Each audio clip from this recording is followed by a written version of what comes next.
தோசை மிகவும் சுவையாக இருக்கிறது.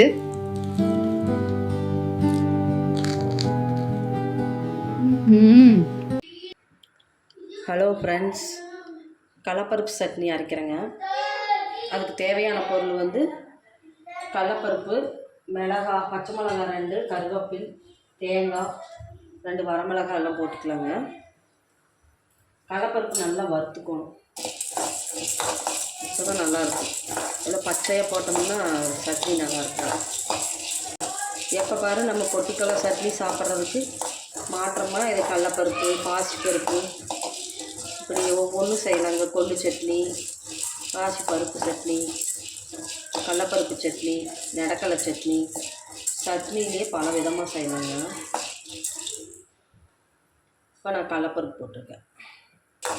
நல்லா வறுத்து எடுத்துக்கணும்.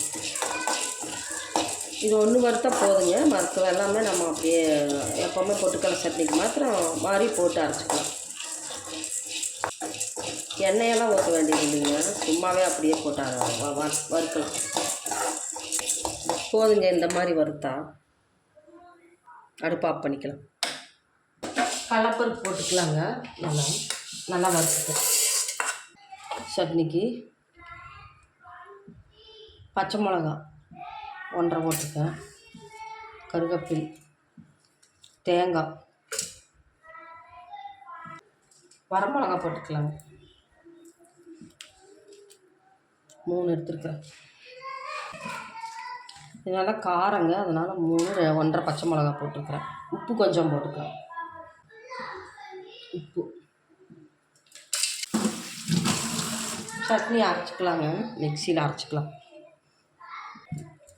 தண்ணி ஊற்றாமல் கொஞ்சம் அரைச்சிட்டோம்னா இந்த தேங்காயெல்லாம் உடஞ்சிருங்க. நல்லா அரைச்சிரும். அப்புறம் தண்ணி ஊற்றி அரைச்சோம்னா நைஸாக இருக்கும். தேங்காய் கொஞ்சம் இப்படி அரைச்சிட்டோம்னா அதனால் நைஸாக அரைச்சிருங்க மிக்சியில். அப்புறம் தண்ணி ஊற்றி அரைச்சோம்னா நல்லா ரொம்ப நைஸாகிடும். இது சக்கையாக இருக்காது. எவ்வளோ நைஸாக அரைச்சிருக்குன்னு பாருங்க. இந்த மாதிரி அரைச்சிருங்க. சட்னி ரெடி ஆயிடுச்சுங்க.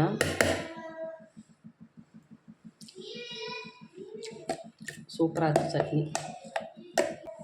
கிண்ணத்தில் போட்டுக்கலாம். தாளிக்கெல்லாம் வேண்டியது இல்லைங்க, நம்ம இப்படியே சாப்பிட்லாம். தாளித்து சாப்பிட்டாலும் நல்லாயிருக்கும், தாளிக்காமையும் வச்சுக்கலாம். நம்ம சௌகரியம், வேணுங்கிறவங்க தாளிச்சிக்கலாம், தாளிக்காமையும் சாப்பிட்லாம்.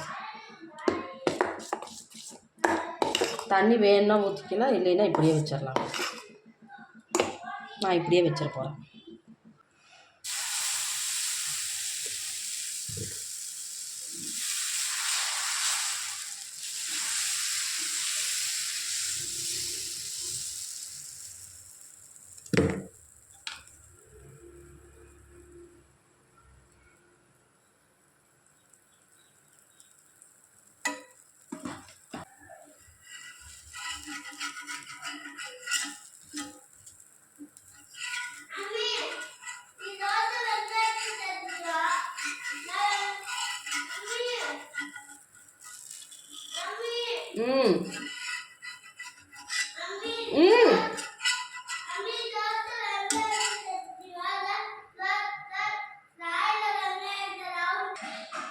இந்த சட்னி கடலைப்பருப்பு சட்னிங்க, பச்சைக்கடலைப்பருப்பு சட்னி, தோசை.